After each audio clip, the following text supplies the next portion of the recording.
Alright guys, welcome to TOBI TV channel. How now they guys? So in today's update, I'm going to show you a review, okay, with one of the Biafran activists, and some analysis of what's happened and what has actually affected the political system of Nigeria. That is somehow has affected also the political system of the said Biafran people. All right, that has made them to refuse to free Nnamdi Kalu and also to let Simon Ekpa to come and address his people. But I'm going to leave you to listen to this particular video update so that you get the details yourself. And please don't forget to like, comment, and share. The 2nd of December. So they have planned what is going to happen because the Nigerian terrorist government has paid the people who are on social media now doing fighting our DPM, doing back and forth, trying to drag us back. So they have already been paid, which we know.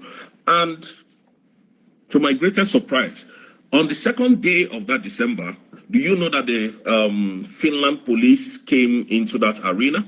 Because they had already planned what would happen. But because there was no destruction, because there was no quarrels or misunderstanding with anybody, they had to leave. Who called them? What happened? Because Nigeria is a terrible country. They will continue to fight until they get what they want. But we have always been 10 steps ahead of them. Number one, I told you what Philip Effiong said. If you do not treat these people right, our children will rise to continue to fight you. And that is what we are doing today. Remember, that is what we have done today to redeclare Biafra on the second day of November, sorry, on the 29th of November, 2024. So my point is, if Tinubu likes, let him continue to pretend that nothing has happened. You know, I came here to tell you about the 60 days countdown. It's going to happen in a very mysterious way.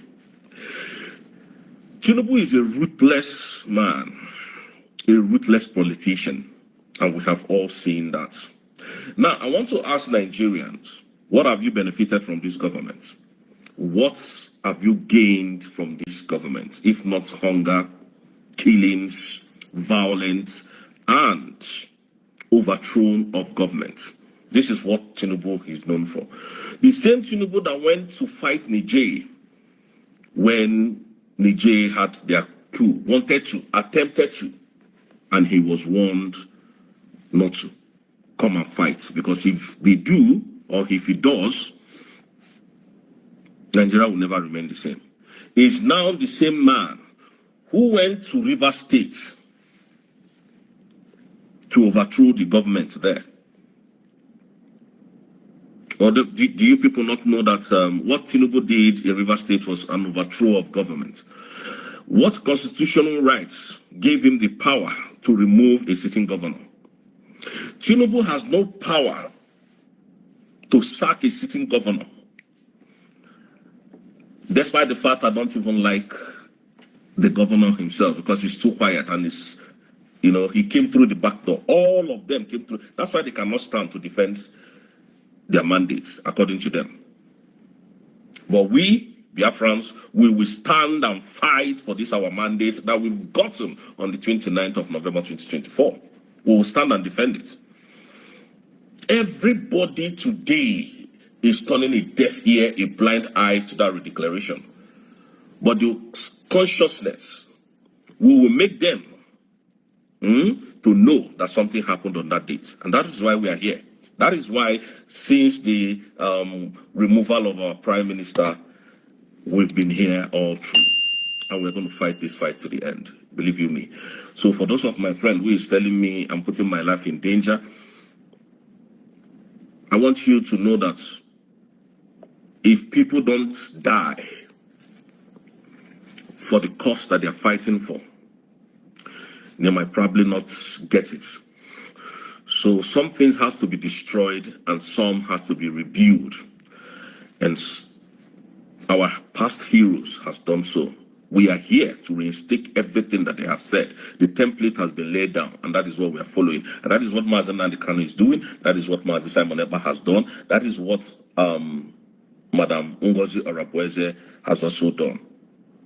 As for me, I will never give up. Believe you me. Biafrans, the days ahead will be very interesting.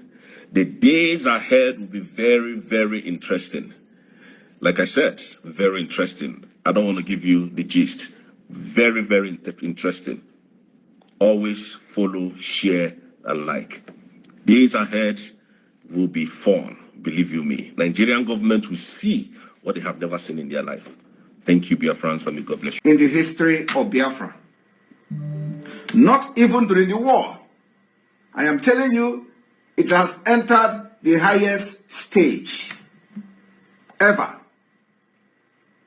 And we are going to do everything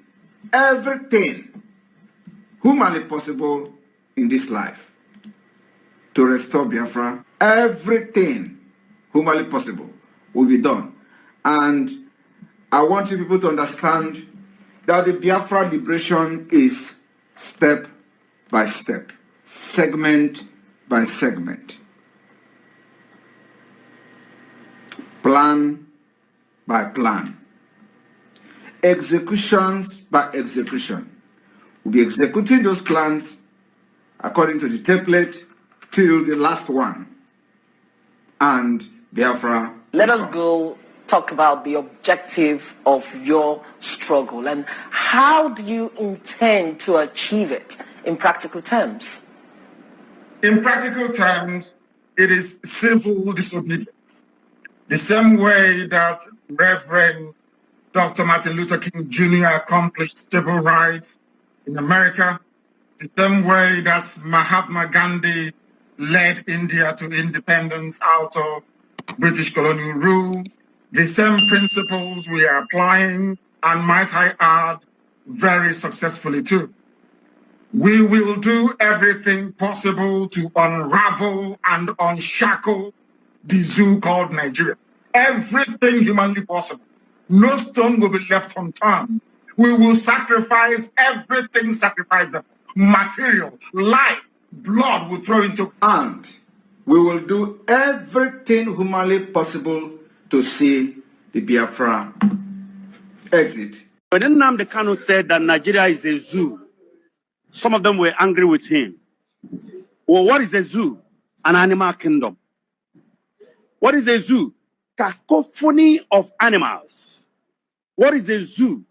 A place where there's no order, because animals inhabit there.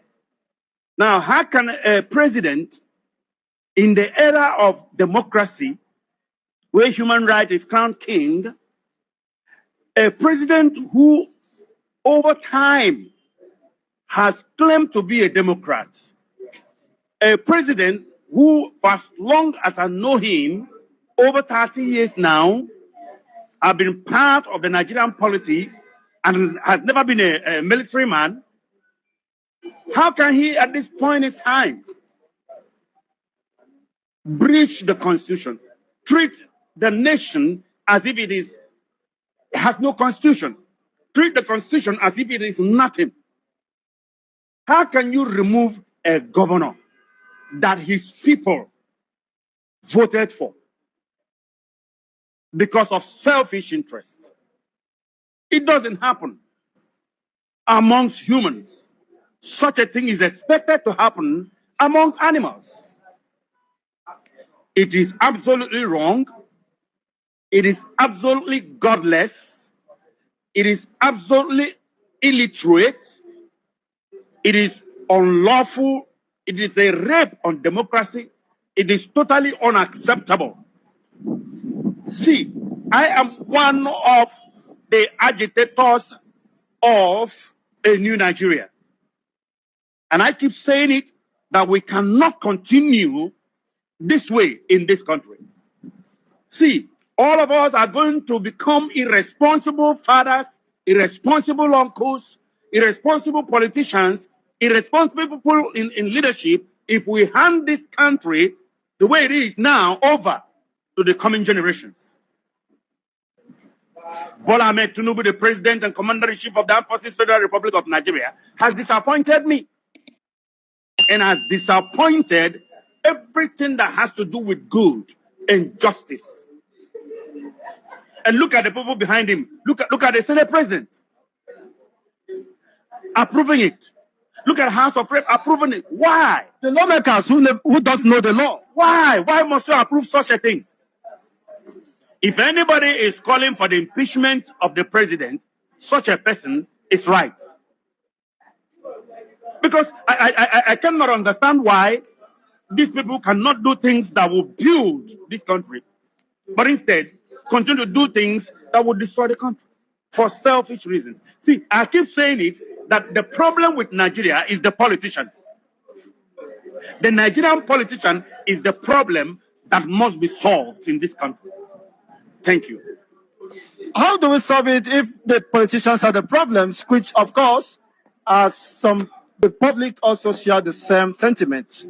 Now, what is the way forward? Will Fubara challenge this illegality and fight this illegality, or will they watch it slip down, of course, the drain? When you fail to address illegalities, they become monsters, they become norms. What are Nigerians doing rather than, of course, ranting? The system is the problem. The system, the political system, is a corruption generator. As long as we continue with this same political system, nothing good will come out of it.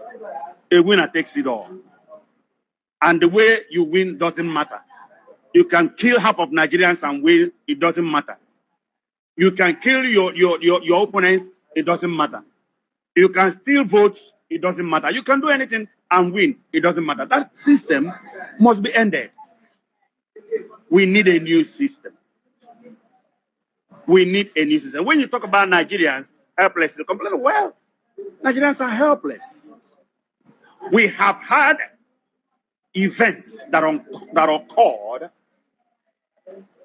and lives of our youth were wasted. Until today, those issues have been swept under the carpet and nobody does anything. He who has political power has everything. The other person who has nothing does not have power to fight, but to complain. It is an illiterate situation. How can those who call themselves honorables? Now, what is honorable about them? Your Excellency. Now, what is excellent about his action? You see, that's why I said they are the problems that need to be solved. Wrong people in right places with right names, right titles, doing wrong thing. The nation is on the precipice. Anything can happen anytime. With this, since 2015 that APC took over this country, by the help of Tinubu, Nigeria has never been well. Nigerians have only suffered. And there is no solution on the horizon. 2027 is coming.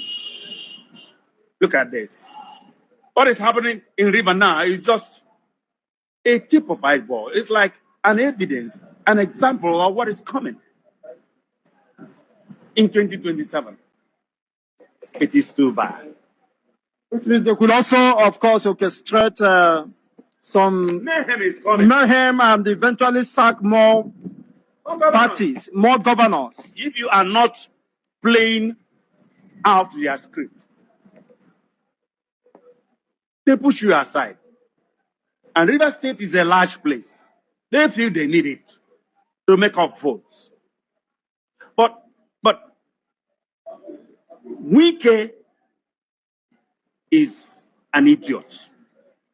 Tell him I say so. How can you be paid to destroy your state? What does Wike want? Fubara won the election, for God's sake, the people gave